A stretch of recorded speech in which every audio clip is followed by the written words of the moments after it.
اس سے پہلے سورہ بقرہ کی اس آیت کریمہ کا خلاصہ پیش کیا گیا تھا، وہ یہ کہ حضرت آدم علیہ السلام نے اپنے رب سے کچھ کلمات سیکھے اور اس کے بعد توبہ کی۔ اللہ تعالیٰ نے ان کی توبہ قبول کی، اس پر روشنی کی۔ اور آج کی جو آیت کریمہ ہے، ان دونوں آیت کریمہ میں اللہ تعالیٰ نے پہلے زمین پر اترنے کا حکم دیا اور اس کے بعد جو لوگ راہ راست پر آئیں ان کی شان کو اجاگر فرمایا، اور جو راہ راست پر نہ آئیں تو ان کی مذمت کی اللہ تعالیٰ نے۔ تو پہلے اللہ تعالیٰ فرماتا ہے قُلْنَا اهْبِطُوا مِنْهَا جَمِيعًا، ہم نے فرمایا کہ تم سب جنت سے اتر جاؤ۔ جس سے اللہ تعالیٰ نے فرمایا آدم علیہ السلام سے فرمایا، حضرت حوا سے فرمایا، مور سے کہا، سانپ سے کہا، شیطان سے کہا، اور کچھ لوگوں نے کہا کہ آدم علیہ السلام کی پشت انور میں جو ذریت آ رہی تھی اللہ تعالیٰ نے سب سے خطاب فرمایا کہ تم زمین پر پیچھے اتر جاؤ۔ آدم علیہ السلام ہندوستان سرحدین کی دھرتی پہ تشریف لائے، ماں حوا جدہ کی سرزمین پر، اور جو مور ابلیس کو اتارا گیا بصرہ کے علاقے میں اتارا گیا، اور آسمان کی دھرتی پر مور کو اتارا گیا۔ آدم علیہ السلام جب زمین پر آئے ایک زمانے تک توبہ وغیرہ ہوئی، اس کے بعد اللہ تعالیٰ نے ذہن کیا دیا کہ دیکھو جب میرے حکم کی فرما برداری نہیں ہوتی، میرے حکم کی مخالفت ہوتی ہے، تو کبھی کبھی میں ان کو اپنی رحمت سے دور کر دیتا ہوں، کیوں دور کر دیتا ہوں؟ تاکہ ان کو احساس ہو جائے کہ تم سے اللہ تعالیٰ کے اس حکم پر عمل نہ ہو سکا۔ جس کو احساس ہو جاتا ہے وہ توبہ کر لیتا ہے، کہ جیسے آدم علیہ السلام کو احساس ہوا خطا اجتہادی کا، فوراً نے توبہ کی، اللہ تعالیٰ نے توبہ کو قبول فرما لیا۔ لیکن موت کو احساس نہیں ہوا، سانپ کو احساس نہیں ہوا، ابلیس کو احساس نہیں ہوا، تو کبھی کبھی آدمی سے شرعی غلطی ہو رہا ہے تو اس کو دور کر دیا جاتا ہے، اور جس کو اپنی غلطی کا احساس نہ ہو تو وہ ابلیس ہے، مور کی قبیل سے ہے، سانپ کی قبیل سے ہے، اور جس کو اپنی غلطی کا احساس ہو جائے توبہ کر لے تو وہ آدم علیہ السلام کی اولاد ہے نا۔ تو غلطی پر دور کر دیا جاتا ہے۔ اسی کو ہمارے معاشرے میں کہتے ہیں بائیکاٹ کرنا، تاکہ ان کو احساس ہو جائے۔ حضور صلی اللہ علیہ وسلم نے مسجد سے بائیکاٹ کیا تھا منافقوں کو، تاکہ ان کو احساس ہو جائے، سدھار آئے، لیکن نہیں سدھار گیا۔ جن کے اندر احساس رہا ان کو اپنی غلطی کا احساس ہوا اور انہوں نے توبہ کی۔ تو دور کرنے کا مقصد یہی ہوتا ہے کہ غلطی کا احساس ہو جائے۔ میرا آدم علیہ السلام کو زمین پر آئے تو آپ بہت کم بات کرتے تھے، بہت کم بات کرتے تھے۔ ایک لمبا وقت گزر گیا، آپ کے بچوں میں سے کم 40,000 کی تعداد ہو گئی تھی۔ آپ کے بچوں کی، پوتوں کی، پوتوں کی، لکڑ پوتوں کی لائن لگی تھی۔ یہاں تو خالدوں میں پریشان، خالدوں میں پریشان۔ ان کو یہ نہیں معلوم ہے آدم علیہ السلام کی ہم اولاد ہیں، بندر کی اولاد نہیں ہے، آدم علیہ السلام کی اولاد ہے، جنہوں نے آخری وقت جب اپنے بچوں کو نصیحت فرمائی تھی تو اس وقت آپ کے بچوں، پوتوں، ہر پوتوں کی تعداد 1-2 نہیں تھی بلکہ 40,000 کی تعداد تھی، 40,000 کی تعداد۔ تو بھی آپ نصیحت نہیں فرماتے اپنے بچوں کو، بلکہ آپ کے بچوں نے دیکھا کہ آدم علیہ السلام بالکل خاموش رہتے، کچھ بولتے نہیں، تو بچوں نے بڑی گزارش کی کہ آپ بولیں۔ تو آدم علیہ السلام نے سب کو جمع کر کے خطبہ دیا اور ارشاد فرمایا میں اس لیے کم بولتا ہوں کہ میرے اللہ نے مجھ سے وعدہ فرمایا ہے کہ اے آدم تم کم بولو تو جیسے پہلے تو ہماری رحمت کے پڑوس میں تھے، رحمت میں تھے، جمال رحمت میں، ویسے ہی تم کو میں مقام عطا فرماؤں گا۔ اس لیے میں کم بولتا ہوں کہ اللہ تعالیٰ کے پڑوس میں جگہ مل جائے، اللہ کی رحمت میں جگہ مل جائے۔ تو بچوں کو آپ نے نصیحت کی۔ ایک چیز اور، ابلیس جب رب کی بارگاہ سے نکالا جا رہا، بڑا نالائق تھا، بڑا نالائق، اور آج بھی نالائکی کی ساری حدیں کراس کیے بیٹھا، جو اس کے فیور میں آ جاتا ہے نا وہ بھی ساری حدیں کراس کر جاتا ہے۔ شیطان کا دوست بالکل شیطان کی طرح جاتا ہے، ہر مکاری کی ساری چالیں چلنے کی کوشش کرتا ہے، لیکن جو آدم علیہ السلام کی اولاد ہے وہ جھانسے میں نہیں آتا، اور آگے جاتا ہے تو فوراً توبہ کر لیتا ہے، اللہ تعالیٰ توبہ قبول بھی فرما لیتا ہے۔ یہی تو ابلیس نے کہا تھا جا رہا ہوں آدم کی وجہ سے، آدم کی اولاد سے بدلہ نہ ہوگا۔ رب نے فرمایا جا، تیرا کام ہے شرارت کرنا، جو آدم کی اولاد توبہ کرتی رہے کہ میں اس کے گناہ معاف کرتا رہوں گا۔ اللہ نے کتنا اچھا فارمولا کر دیا ہے، غلطی ہو جائے فوراً توبہ۔ جی تو ابلیس نے رب کی بارگاہ میں چند چیزوں کا سوال، جا رہا ہوں، میرا علم کیا ہوگا؟ آدم کا علم تو یہ ہے کہ تمام چیزوں کا علم عطا فرما دیا ہے، اب میرا علم کیا ہوگا؟ اللہ نے فرمایا تیرا علم جادو، جو جادو سیکھے گا وہ شیطان کا علم سیکھے گا، جو جادو جو سکری علم کے چکر میں لوگ پریشان ہے، کیا لیں گے؟ یہ سکری علم کیا ہے؟ ایمان کو بیچنا ہے، جادو سیکھنا ہے، قرآن کی مخالفت کرنا ہے۔ انسان کیا کیا نہیں کرنا سکری کے چکر میں، بہت سارے داڑھی لڑکیوں کو لوگ بھی جا کے سیکھ رہے ہیں، ٹوپی لگا کے جا کے سیکھ رہے ہیں۔ بڑی حیرانی کی بات ہے کہ شیطانی علم مجبور ہو جاتا ہے رحمانی علم کے ساتھ۔ آدم علیہ السلام کے سامنے، آدم موسیٰ کے سامنے بڑے جادوگر آئے تھے، بڑا پاور دکھانے کے لیے آئے تھے، لیکن موسیٰ علیہ السلام نے خالی ایک عصا رکھا تو ان کی شیطانی طاقت ختم ہو گئی اور رحمانی طاقت ایسی غالب ہوئی کہ جو آئے تھے مقابلہ کرنے کے لیے پاور کو دیکھا، ٹھنڈے ہو گئے، کلمہ پڑھ کے مشرف اسلام ہو گئے۔ تو کیوں شیطان کے چکر میں پریشان؟ تو شیطان نے کہا میرا علم کیا ہوگا؟ تو بتایا کہ تیرا علم جادو، تو کہا میرا پڑھنا کیا ہوگا؟ میری پڑھائی، کہا تیری پڑھائی شعر ہے، شعر سے بڑا گندے ستے اشعار، سمجھ رہے نا؟ گندے ستے اشعار جو گانے گائے جاتے ہیں، گندے سندے گانے، تو یہ شیطان کے شعر ہیں۔ اسی کے بارے میں اللہ تعالیٰ قرآن میں فرماتا ہے وَمَا عَلَّمْنَاهُ الشِّعْرَ وَمَا يَنبَغِي لَهُ، ہم نے اپنے محبوب کو ایسے اشعار کہنے کا علم نہیں دیا، حلقہ نہیں دیا، اور کیسے دیتا؟ میرے محبوب کے لیے مناسب بھی نہیں تھا، محبوب کے لیے مناسب بھی نہیں تھا کہ گندے سندے شعر کہتے ہیں، ورنہ وہ صفائے اور شعر کہتے ہیں تو یوں کہتے ہیں اللهم لا عيش الا عيش الاخره اللهم اغفر الانصار والمهاجر۔ پتھر اٹھا رہے مسجد نبی میں لے کے جا رہے، آقا دعا کرتے ہیں دعائیا شعر، اے اللہ زندگی تو صرف آخرت کی زندگی ہے، میرے انصار و مہاجرین بڑی قربانی پیش کرتے ہیں، اے اللہ ان کے سارے گناہوں کو معاف فرما۔ حضور نے شعر کہا، صحابہ نے شعر کہا، صحابہ نے اشعار کہا، حضور نے فرمایا کہ حسان سے حسان ایک نالائق تھا جس کا نام تھا عبداللہ ابن خطل، اس کی دو پانیاں تھیں جو شعر لکھ کر کے حضور صلی اللہ علیہ وسلم کی مذمت کیا کرتی تھی، نازیبہ کلمات پکا کرتی تھی، تو حضور نے حضرت حسان کو بلایا اور کہا حسان یہ لوگ شعر میں میری شان پر گستاخی کرتے ہیں، اے حسان تم جو ہے ان کا شعر میں جواب دیا کرو، نچوڑ دیا کرو، اور اس کے بعد تمہارے حسان جب تم میری طرف سے یہ جواب دیتے ہو تو جبرائیل تمہاری مدد کے لیے تمہارے پیچھے کھڑے ہو جاتے ہیں۔ تو آقا علیہ السلام نے اشعار کو پسند فرمایا، لیکن کون سے؟ جو نعتیہ حمدیہ، آقا نے تحفہ بھی عطا فرمایا۔ ایک روایت تو میں ایسا سوال مانگا، امام بصری سے پوچھو فالج کی بیماری ہے، قصیدہ لکھ دیا، رات میں سو گئے اور آقا ہاتھ میں تشریف لے آئے، تشریف لائے حضور، ہاتھ کو پھیر دیا، فالج کی بیماری تھی، ہاتھ پاؤں کام نہیں کر رہے تھے، لیکن جو ناکام ہو جائے، جہاں ڈاکٹر جواب دے دیتا ہے وہاں حقیقی ڈاکٹر کام کرتا ہے۔ مصطفیٰ نے کہا نہیں، ہاتھ پھیر دیا، امام بصری سے کہا سنا، ہاتھ پھیر دیا، تحفے میں دے دیا، چادر بھی دے دی۔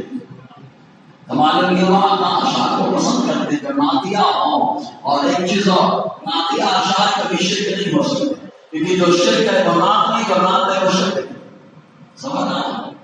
تو صحابہ بھی کہا کرتے تھے، تو ابلیس نے کہا اے اللہ میرا علم کا جادو، کہا میرا پڑھنا کیا ہے، کہا شعر، تو کہتا ہے میرا لکھنا کیا ہے، میری لکھائی کیا ہے، تو آج ٹیٹو ہماری گھومائے لو، جگہ جگہ ٹیٹو بنوا دے، مسلمانوں میں بھی رواج چل پڑا۔ آقا نے فرمایا اس پر اللہ کی لعنت ہے جو ٹیٹو بنوائے اور بنائے، دونوں پر اللہ کی لعنت ہوتی ہے۔ تو ابلیس نے کہا میری لکھائی کیا ہے؟ تو رب نے فرمایا ٹیٹو بنوا، گدوانا جو گدواتے ہیں، نام بڑے اچھے انداز پر گدوا کے لکھتے ہیں۔ اس کے بعد کہتا ہے مولا میرا کھانا کیا ہوگا؟ تو ابلیس سے کہا گیا اے ابلیس، ہر مردار تیرا کھانا ہے، اور ہر وہ کھانا جس پر اللہ کا نام نہ لیا جائے، بسم اللہ نہ پڑھا جائے، وہ کھانا تیرا کھانا۔ سوچے آپ، مرا ہوا جانور، مردار جانور یہ شیطان کا کھانا ہے، جس کو بسم اللہ نہ پڑھا جائے وہ شیطان کا کھانا ہے۔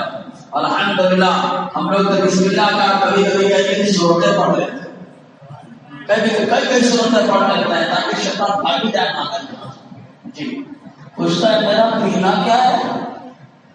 رب نے فرمایا ہر نشے کی چیز، جو بھی نشے آور چیزیں شیطان کا پینا ہے، اور جو لوگ نشہ کرتے وہ انسان ہے کہ شیطان وہ اپنے بارے میں فیصلہ کرے، کیونکہ ابلیس نے کہا کہ نشے آور چیز اس کا پینا بنا دیا گیا۔ جب ابلیس کا پینا بنا دیا گیا نشے بنانے والی چیزیں، تو ہمارا نوجوان جو پی رہا ہے وہ آدم کی اولاد رہا کہ ابلیس کی چکر میں پڑا ہے، کہاں گیا وہ غور ہے۔ اس کے بعد ٹھکانا کہاں ہوگا؟ کہا حمام میں، غسل خانوں میں، بیت الخلا میں۔ کہا تیرا بیٹھنا کہا بازار میں۔ کہا جب بازار میں بیٹھیں گے، اسی لیے بازار میں بیٹھنا یہ پسند نہیں کیا گیا۔ مصطفیٰ جان رحمہ صلی اللہ علیہ وسلم نے فرمایا سب سے بری جگہوں میں سے جگہ جو ہے وہ بازار ہے، اور سب سے اچھی جگہ وہ اللہ کی مسجد ہے۔ لیکن اچھی جگہ بیٹھنے میں ٹینشن ہوتا ہے، خراب جگہ بیٹھنے بڑی جلدی رہتی ہے۔ ابلیس کہتا ہے میرا بیٹھنا بازار میں۔ کہا جب بیٹھے گا تو یوں نہیں بیٹھے گا، کچھ سنے گا بھی نا، کچھ ساؤنڈ بھی چاہیے۔ تو کہا الاسمار، گانے بجانے کے آئٹم کے میرے ساؤنڈ ہے، آواز ہے۔ کہا اچھا تیرا فندا کیا ہے؟ تو ابلیس کہتا ہے عورت میرا فندا ہے، عورت کے ذریعے سے شیطان حملہ کرتا ہے۔ معلوم ہے کہ ہمارے خدا کا ہم پر عظیم انسان ہے، ورنہ اگر عورتیں مسجد میں آنے لگے تو کبھی کبھی بزرگ آدمی بھی محفوظ نہیں ہو پائے گا، امام بھی محفوظ نہیں رہ پائے گا۔ آپ کہیں گے کیسے؟ ہم کہیں بارش کڑاک زبردست ہو جائے، خالی امام صاحب آئے نماز پڑھنے کے لیے، عورت ایک اکیلی نماز پڑھنے آئے، دونوں نماز پڑھ کے نکل رہے، لیکن چار آدمی کیا دیکھ رہے ہیں کہ امام صاحب نے مسجد کو بھی نہیں چھوڑا، مسجد کو بھی نہیں چھوڑا، شیطان کا فندا ہے عورت۔ اسی لیے حضرت ام سعدیہ رضی اللہ تعالی عنہا آقا کی بارگاہ میں آئیں، اور آنے کے بعد عرض کرتی ہیں اے اللہ کے نبی صلی اللہ علیہ وسلم، میں چاہتی ہوں کہ آپ کے ساتھ مسجد نبی میں نماز پڑھوں، آپ کے ساتھ مسجد نبی میں نماز پڑھوں۔ آقا نے فرمایا مجھے معلوم ہے، لیکن عورت کی وہ نماز جو گھر میں ہو مسجد کی نماز سے بہتر ہے۔ ابو داؤد شریف کی حدیث ہے۔ پھر حضور نے فرمایا عورت کی وہ نماز جو کوٹری میں ہوتی ہے وہ دالان کی نماز سے بہتر ہے۔ حضرت ام سعدیہ رضی اللہ تعالی عنہا نے اپنے گھر کے پچھلے حصے میں کمرہ بنوا رکھا تھا، وہی نماز پوری زندگی پڑھتی رہی یہاں تک کہ پردہ فرما۔ تو معلوم یہ وہی فقہ کا عظیم انسان ہے، ہم لوگ اسی حدیث پہ عمل کریں۔ تو سب سے بڑا فندہ عورت ہے، عورت تو زمین پر اتارے گئے۔ اس کے بعد رب نے فرمایا فَإِمَّا يَأْتِيَنَّكُم مِّنِّي هُدًى، تو یا تو تم میں سے ہر ایک کو میری طرف سے ہدایت آئے، ہدایت آئے، اتار دیے گئے سمجھانے والے ہیں۔ آدم علیہ السلام کو تو فوراً احساس ہو گیا تھا، ماں حوا کو احساس ہو گیا، کر لیا توبہ۔ ابلیس کو کئی بار سمجھایا، معلوم تفسیر کبیر کے اندر آیا کہ ابلیس کی ملاقات حضرت موسیٰ علیہ السلام سے، تو موسیٰ علیہ السلام سے کہتا ہے اے موسیٰ تمہاری تو پہنچ اللہ تعالیٰ تک ہے، جب اللہ تعالیٰ تک تمہاری پہنچ ہے تو اللہ تعالیٰ سے میرے بارے میں بات کرو کہ میرے گناہ کو معاف کر دے اللہ تعالیٰ۔ تو موسیٰ علیہ السلام نے رب کی بارگاہ میں اس کے عریضہ کو پہنچا دیا۔ تو رب نے فرمایا اے موسیٰ جاؤ ابلیس سے کہو کہ آدم کی زندگی میں آدم کو سجدہ نہیں کیا تھا، کم سے کم ان کی قبر کو جا کے سجدہ کر دے، جیسے ہی ان کی تعظیم کرے گا اس کا سارا گناہ معاف کر دیا جائے۔ جانتے ہیں کیا کہتا ہے؟ جب زندہ تھے تب تو نہیں کیا، اب کیسے کروں؟ آنا پہ آ گیا۔ اس نالائق کو یہ نہیں معلوم تھا کہ رحمت الہی بہانہ بھی جویا، اللہ کی رحمت بہانہ تلاش کرتی ہے، سجدہ نہ کرتا، اللہ غفار ہے، اس کے سارے گناہوں کو معاف فرما دے۔ لیکن ہر آدمی کے نصیب میں نہیں ہے نا، تو اللہ تبارک و تعالیٰ کا کرم ہوا۔ رب فرماتے ہیں جو آ جائے سمجھانے والا، اب وہ چاہے کوئی نبی ہو، کوئی رسول ہو، یا اللہ تعالیٰ دل میں بات ڈال دے، یا کوئی نیک بندہ آ کر کے سمجھا دے، تو جو بھی سمجھانے والا آئے فَإِمَّا یا تو آئے تم میں سے ہر ایک کو میری طرف سے کوئی ہدایت، فَمَن تَبِعَ هُدَايَا تو جو میری ہدایت کی پیروی کر لے، فَلَا خَوْفٌ عَلَيْهِمْ وَلَا هُمْ يَحْزَنُونَ تو انہیں کوئی خوف نہیں ہے، وہ کبھی غم میں بھی نہیں ہوں گے، کبھی غم میں نہیں ہوں گے۔ تو آج بھی آدم علیہ السلام کی اولاد زمین پر ہے جو اللہ کی ہدایت پر ڈٹے ہوئے ہیں، ڈٹے ہوئے ہیں، نہ دنیا کا خوف کرتے ہیں اور نہ مال کے جانے کا غم کرتے ہیں، اس لیے کہ خوف تو اللہ کا خوف ہے، غم تو جنت سے نکلنے کا غم ہے۔ اسی لیے اللہ تعالیٰ جب ایمان والوں کو جنت میں داخل فرمائے گا تو ایمان والے کہیں گے خوف بھی ختم ہو گیا، غم بھی ختم ہو گیا کہ اللہ نے جنت میں ٹھکانہ عطا فرما دیا۔ تو کوئی خوف نہیں ہے اللہ کی طرف سے، اگر کوئی سمجھانے والا آ جائے تو سمجھ جانا چاہیے۔ اب کبھی کبھی آدمی بہت گڑبڑ شبہ حرکتیں کرتا تو کوئی آدمی سمجھانے جاتا ہے تو لوگ سمجھتے نہیں، تو کو کیا سمجھتا نہیں پیارے، یہ اللہ کی طرف سے سمجھانے کا موقع دیا، اللہ تبارک و تعالیٰ کی طرف سے آئے گا تو سمجھائے۔ کبھی کبھی آدمی مسجد سے دور ہو جاتا ہے، میرا بجے دور ہوگا، شریعت کی بات آئی، مولانا نے خالی شریعت کا مسئلہ بتا دیا تو ہمارے حساب میں نہیں بتایا۔ اچھا ٹھیک ہے، تمہارے حساب میں نہیں بتایا، تم ناراض ہو کر کے ہٹ گئے، اگر میں اللہ کے حساب سے نہیں بتاتا تو کیا ہوگا؟ رسول اللہ کے حساب سے نہیں بتاتا تو کیا ہوگا؟ ہم تمہارے نوکر نہیں ہیں، ہم تمہارا کام نہیں کرتے ہیں، ہم اللہ تعالیٰ کا کام کرتے ہیں، رسول اللہ کے در کے نوکر۔ تو جن کے نوکر جن کے بندے ہیں ان کا پیغام سنائیں گے، ہم آپ کے حساب سے کیوں شریعت بتائیں گے؟ سمجھ رہے کہ شریعت آپ کے حساب سے نہیں بتائی جائے گی، شریعت وہ بتائی جائے گی جو اللہ کی ہے، رسول اللہ کی۔ سمجھنا طبیعت کے حساب سے بتانا یہ شیطان کا کام ہے، اور شریعت بتا دینا یہ آدم علیہ السلام کی اولاد کا طریقہ جی۔ اور آپ فرماتے ہو کہ کوئی خوف نہیں، پھر آپ کہیں گے انہیں خوف نہیں ہے، یا تو دیکھنے میں آتا ہے حضور نے فرمایا، قرآن میں بھی آیا کہ انما یخشی اللہ من عبادہ العلماء، جن کے پاس اللہ کے بارے میں جتنا علم ہوتا ہے اتنا اللہ سے ڈرتے ہیں، اتنا ڈرتے ہیں۔ علم ہے ہم کو، اللہ دیکھ رہا ہے، لیکن ہر وقت توجہ رہتی ہے کیا؟ لیکن جو اللہ کے نیک بندے ہیں ہر وقت توجہ رہتی ہے، میرا اللہ مجھے دیکھ رہا ہے، تو کتنا ڈرتا ہے؟ میرا اللہ مجھے دیکھ رہا ہے، میرا اللہ مجھے دیکھ رہا ہے، تو بہت ڈرتا ہے، گھبراتا ہے۔ سی سی کیمرہ لگا ہو تو آدمی گھبراتا ہے، سیٹ بیٹھ کے دیکھ رہا ہے، سیٹ بیٹھ کے دیکھ رہا ہے، یہ سی سی کیمرے کا معاملہ ہے۔ میرے رب کا کیمرہ میرے کندھوں پہ لگا ہوا ہے، کرامن کاتبین لگے ہوئے ہیں، ان کیمروں کا ڈر نہیں آتا انسان کو۔ اور ذرا سوچیں اللہ تبارک و تعالیٰ کتنا کریم ہے، تو اللہ تبارک و تعالیٰ نے انتظام فرما دیا۔ تو اب ایسی صورت میں اب بندہ بہت ڈرتا ہے اللہ کے بارے میں، تو یہاں تو کا ڈر ہی نہیں لگتا، یہ کیا مطلب ہے؟ تو اس کی تفسیر یہ کرتے ہیں کہ دنیا میں اللہ سے وہ زیادہ ڈرتے ہیں کہ جن کے دل میں علم زیادہ ہوتا ہے، ہاں آخرت میں وہ بالکل نہیں ڈرتے ہیں جو دنیا میں اللہ تعالیٰ سے ڈرتے رہتے ہیں۔ تو دنیا میں ڈرنا اس بات کے دلیل ہے کہ آخرت میں خوف نہیں ہے، اور جو دنیا میں نڈر ہو کر کے سینہ تان کر کے چل رہا ہے، گناہ زبردست انداز میں کر رہا ہے، اس کو آخرت میں ڈرنا ہے، آخرت میں گھبرانا ہے۔ اب سوچیں آخرت کا معاملہ، یہاں پہ ذرا سا جا کے نمبر لگا تو حالت خراب ہو جاتی، وہاں پہ کیسے نمبر لگائیں؟ وہاں تو یہاں تو کوئی سورس ہوتا ہے، فون لگا دو، کوئی آ کر کے بغیر نمبر کے آگے لگا لے گے، تو خوش ہو جائیں گے. وہاں پر تو کون نمبر لگانے والا ہے؟ نمبر وہ لگائے گا جسے مصطفیٰ کہا جاتا ہے نا. ہمارا نمبر وہ لگوا دے گا کہ آگے آ جاؤ، کیا ہے تم میرے امتی ہو، آ جاؤ. تو آقا آگے نمبر لگوا دیں گے ہمارا. سوال ہے کہ نہیں آپ تو بھی تو ہمارے پاس نہیں ہے. تو دنیا میں جس کے پاس جتنا خوف ہوتا ہے آخرت میں اتنا بے خوف ہوتا ہے. دنیا میں آدمی کو غم ہوتا ہے مال کے جانے کا، جان کے جانے کا، اس کے جانے کا، اس کے جانے کا، لیکن غم تو صرف ایک غم ہے اور وہ ہے ایمان کے جانے کا. کہیں ایسا نہ ہو کہ بندہ ڈر بھی رہا ہے کہ ایمان چلا جائے تو خوف ہے، اور اگر ایمان چلا جائے تو غم ہے تو خوف ہونا چاہیے، چلا گیا تو غم ہونا چاہیے، گناہ ہو جائے تو غم ہونا چاہیے. سمجھ رہے کہ نہیں آپ؟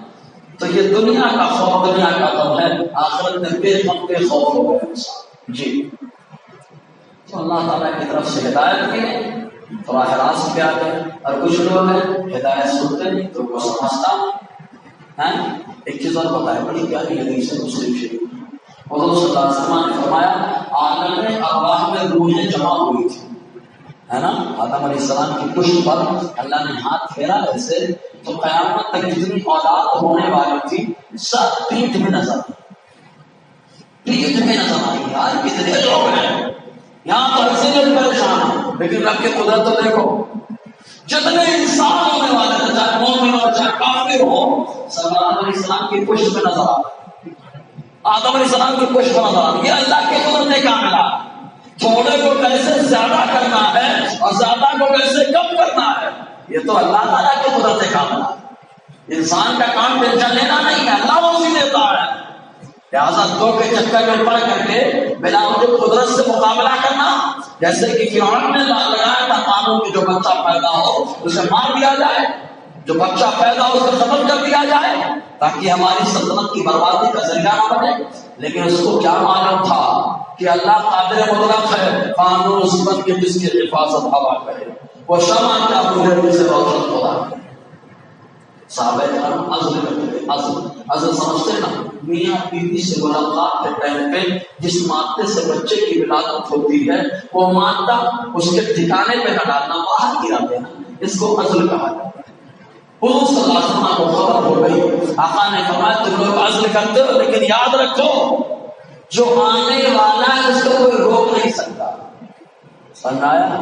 جو آنے والا ہے اس کو کوئی روک نہیں سکتا. قانون تو بناتے رہو گے، جو آنے والا ہے تمہارے گھر سے بھی آ سکتا ہے، تمہارے گھر سے بھی آ سکتا ہے، اسلام کے جھنڈے کو بلند کرنے والا ہو سکتا ہے جی.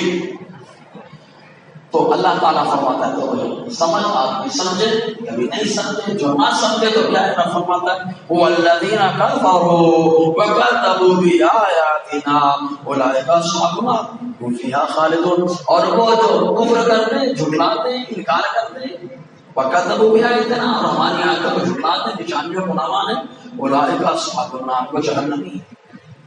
تو میں ایک حدیث بتا رہا ہوں، بتاتے بتاتے بات ہو گئی کہ عالم ارواح میں اللہ نے جمع کیا. تو عالم ارواح میں جمع کیا تو اس ٹائم پہ روحوں نے ایک دوسرے کو دیکھ کر کے پہچان لیا، ایک دوسرے کو دیکھ کے پہچان لیا. تو جو روح جس سے مانوس ہو گئی، اس ٹائم پہ جس سے محبت کرنے لگی، جب پیدا ہوا انسان کے جسم روح کو ڈالا گیا تو وہ انسان دنیا میں بھی اس سے محبت کرنے لگا. تو جو آقا علیہ السلام سے اولیاء سے جو محبت ہے یہ یہاں کا معاملہ نہیں ہے، یہ عالم ارواح کا معاملہ. وہیں پر سے ہماری روح مانوس ہو کر کے آئی ہے کہ اللہ کے نیک بندے ہیں، اس سے وابستہ رہنا ہے نا. تو ہدایت کی جب بات آتی ہے، سمجھانے کی جب بات آتی ہے تو نیک بندوں کی جو بات سن لیتا ہے تو وہ عالم ارواح سے ان سے مانوس ہو کر کے آیا جی. لیکن جو جھٹلا دے والذین کفروا، انکار کرتے، وکذبوا بآیاتنا، اور ہماری آیاتوں کو جھٹلایا، فرماتا ہے اولئک اصحاب النار، وہ جہنمی. دیکھیے جہنمی بتا چکا ہوں تو طریقے کو. ایک جہنمی جو ہمیشہ کے لیے جہنم میں ڈالا گیا وہ کافر ہو ہمیشہ کے لیے. اچھا ایک چیز اور، جہنمی کو اس چہرے پر نہیں ڈالا جائے گا جنت میں، نہیں. ایک حدیث پاک میں آیا ماں کی پیٹ میں جب بچہ ہو رہا ہے تو حضور کا نور اس بچے کو دکھایا جاتا ہے، تب جا کر کے اس کا چہرہ آدم علیہ السلام کے چہرے پہ بنتا ہے. سمجھ نا؟ تو یہ آدم علیہ السلام کا چہرہ اللہ کے چہرے پر ہے، جیسا کہ اس کی شان، اللہ چہرے جسمانیات سے پاک ہے۔ تو اب یہ چہرہ اسی لیے حضور نے فرمایا اس کو مارنا منع ہے، مار نہیں سکتے اس کو بگاڑنا منع ہے، اگر جب لوگ بگاڑ رہے ہیں، اگر جب لوگ بگاڑ رہے ہیں اس کو بگاڑنا منع ہے، آقا نے بگاڑنے سے منع فرمایا۔ تو جب جہنم میں جائے گا نا تو یہ چہرہ نہیں ہوگا، چہرہ بگاڑا۔ دیکھو جب بندہ گناہ کرتا ہے تو گناہ کرتے کرتے اس کا چہرہ کم عجیب ہوگا، انسانوں کا چہرہ نہیں دکھتا ہے، دیکھو تو بندر کا چہرہ، دیکھو تو عجیب چہرہ دکھتا ہے، سمجھ رہے کہ نہیں؟ عجیب چہرہ لگنے لگتا ہے۔ تو یہ اس لیے ہے کہ جنتی کا چہرہ یہ ہوگا کیونکہ یہ چہرہ مصطفیٰ کے نور کو دیکھ کر کے بنا ہے، جو مصطفیٰ کے نور کو دیکھ کر کے بنا ہے، اور وہ چہرہ جہنمی ہوگا تو اس سے وہ چہرہ چھین لیا جائے گا جو آقا کے نور کو دیکھ کر کے بنا ہے۔ سمجھ رہے کہ نہیں آپ؟ تو چہرہ بگاڑ دیا جاتا ہے، قرآن میں کئی جگہ آیا کہ چہرہ بگاڑ دیا جائے گا، حدیث میں آیا۔ اب اس کے بعد جب بندہ جہنم میں ڈالا گیا کہ کافر ہے تو ہمیشہ کے لیے، حدیث پاک میں حضور نے فرمایا نہ اس میں وہ جیے گا نہ اس میں مرے گا، در منصور کے حدیث، نہ جیے گا نہ مرے گا، پریشان رہے گا۔ لیکن کچھ وہ لوگ ہوں گے جو ان کی گناہ کی وجہ سے کو جہنم میں ڈالا گیا، جو گناہ کی وجہ سے، ایمان کو کی وجہ سے نہیں، گناہ کی وجہ سے ڈالا گیا، تو ان کا چہرہ ایک دم بگڑ چکا ہوگا، ایک دم بگڑ چکا ہوگا۔ اللہ تعالیٰ اپنے محبوب کو اس نے شفاعت عطا فرمائے گا تو ان کو جہنم سے نکالا جائے گا، سبحان اللہ، جہنم سے نکالا جائے گا، اور اللہ علیہ السلام شفاعت کریں گے، جہنم سے نکالا جائے گا تو ایک نہر حیات ہے، زندگی کا دریا، نہر حیات، اس میں ڈالا جائے گا، اتنے تر و تازہ اور رونق ہو کر کے نکلیں گے کہ حضور فرماتے ہیں کہ جیسے نیا پودا زمین سے چمڑا، نیا پودا کتنا پیار لگتا ہے، تو ویسے ہی سزا جیل کر کے انسان آئے گا تو ایسا ہوگا۔ رب فرماتا ہے اولئک اصحاب النار، وہ جہنمی ہیں، ہم فیہا خالدون، جہنم میں ہمیشہ رہنے والے ہیں۔ انشاءاللہ آگے اور سلسلہ رہے گا۔ اللہ تبارک و تعالی ہم سب کو فیضان قرآن